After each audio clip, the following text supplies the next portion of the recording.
ఇప్పుడే జీ5 app download చేయండి. చూడండి మీ ఫేవరెట్ టీవీ షోస్ ఎప్పుడైనా ఎక్కడైనా.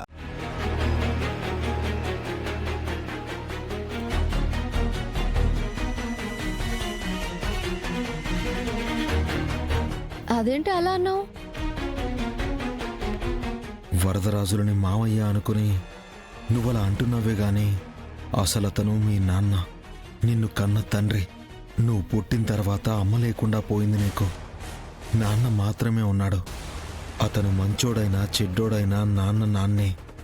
అతనే నీ తండ్రి అని తెలిసిన రోజున నీ గుండె తట్టుకోలేదు. నీకు తెలిసినా తెలియకపోయినా అతని చావు కోరుకోకూడదు.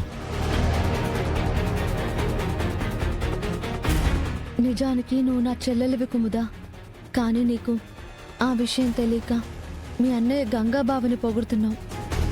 మావయ్య అని మా పెద్దనాన్నని చనిపోయినా పర్వాలేదు అన్నట్టుగా తిడుతున్నావు. కానీ నీకు నిజం తెలియదు కుముదా.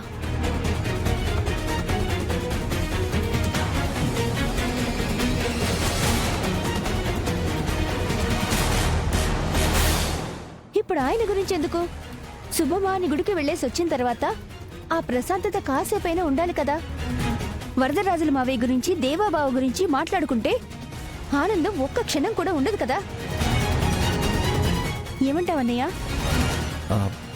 అవునమ్మా, వాళ్ళ గురించి ఎంత తక్కువగా మాట్లాడితే అంత ప్రశాంతంగా ఉంటుంది.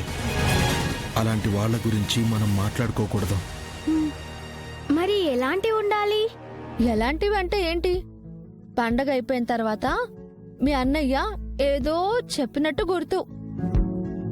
మరి దాని గురించి ఏమైనా మాట్లాడతారేమో అనుకుంటున్నాను.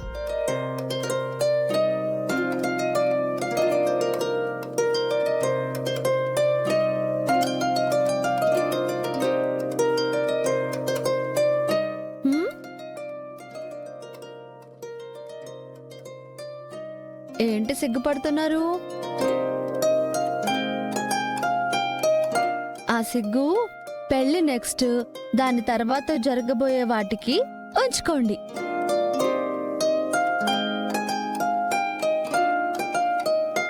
ఇప్పుడు ఏం చెప్పాలనుకుంటున్నారో చెప్పండి.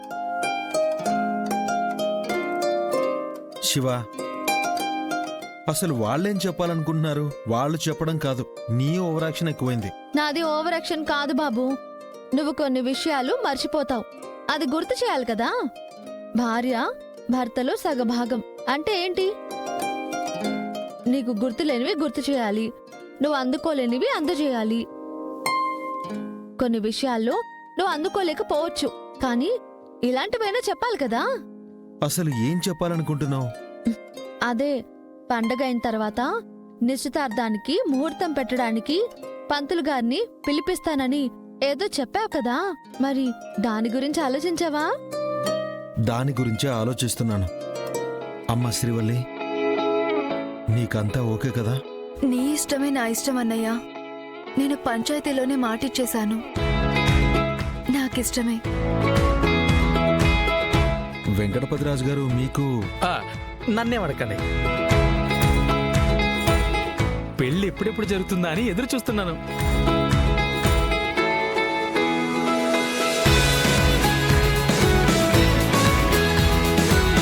ఇప్పుడు నా ఫీలింగ్ గురించి అడిగితే మళ్ళీ మీరు ఒక అరగంట టైం వేస్ట్ చేసుకుంటారు. ఇప్పుడే పంతులు గారికి ఫోన్ చేసి ముహూర్తం పెట్టించేయండి. అలాగే చేస్తాను.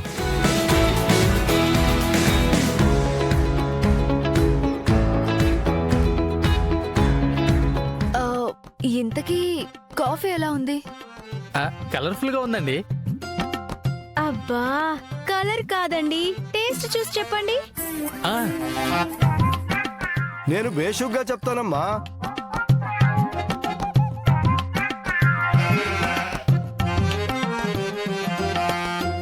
అదేంటి, నేను చేసిన కాఫీ రుచి చూడ్డానికి ఇంతమందిని వరుస పెట్టి పిలిపించారా? ఆయన కాఫీ కోసం రాలేదు, నిశ్చితార్థానికి ముహూర్తం పెట్టడానికి వచ్చారు. చాలా సంతోషం.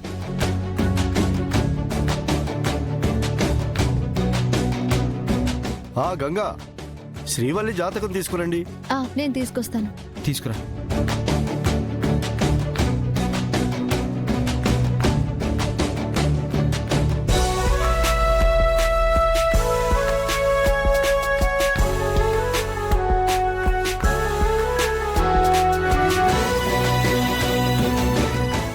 డాక్టర్ బాబు జాతకం కూడా కావాలి గంగా.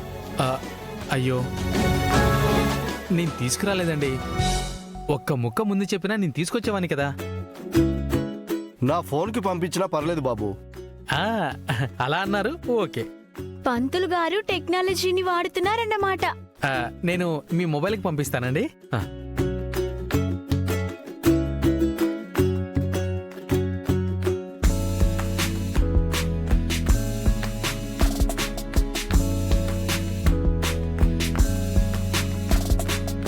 శ్రీవల్లి జాతకం మాత్రం బ్రహ్మాండంగా ఉంది.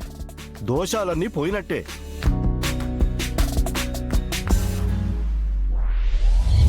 డాక్టర్ బాబు జాతకం ఇంటికెళ్ళి చూస్తాను. ఆ తర్వాత నిశ్చితార్థానికి ఏర్పాట్లు చూడొచ్చు.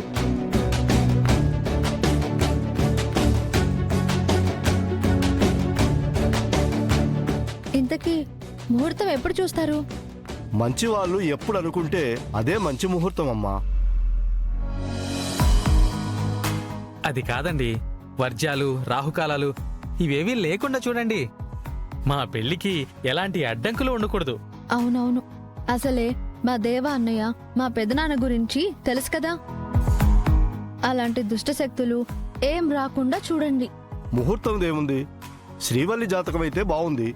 ఇంటికి వెళ్ళి డాక్టర్ బాబు జాతకం కూడా చూసి చెప్తానమ్మా. ఇంతకీ నిశ్చితార్థం ఏ వారంలో జరిపించాలనుకుంటున్నారయ్యా? మంచి రోజైతే రేపైనా పర్లేదండి. తొందరగా శ్రీవల్లిని అత్తారింటికి పంపించాలని చూస్తున్నారు. నాకు ఇల్లు ఎక్కడుందండి? నాకెవరున్నారు? మా అమ్మ నాన్న లేరు. నేను ఒక్కనే సోలో బ్యాచిలర్ని. అయితే ఇంకే, అందరూ కలిసి ఒకే చోట ఉండొచ్చు.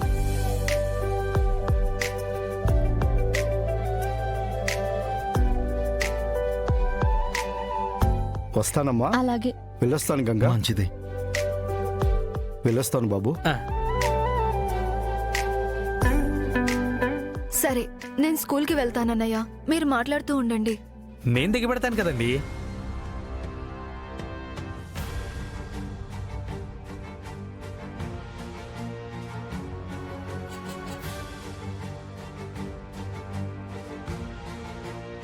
జీవితంలో కలిసి ప్రయాణం చేయబోతున్నారు. ఈ ప్రయాణం కూడా కలిసి చేస్తే తప్పేం లేదులేమ్మా.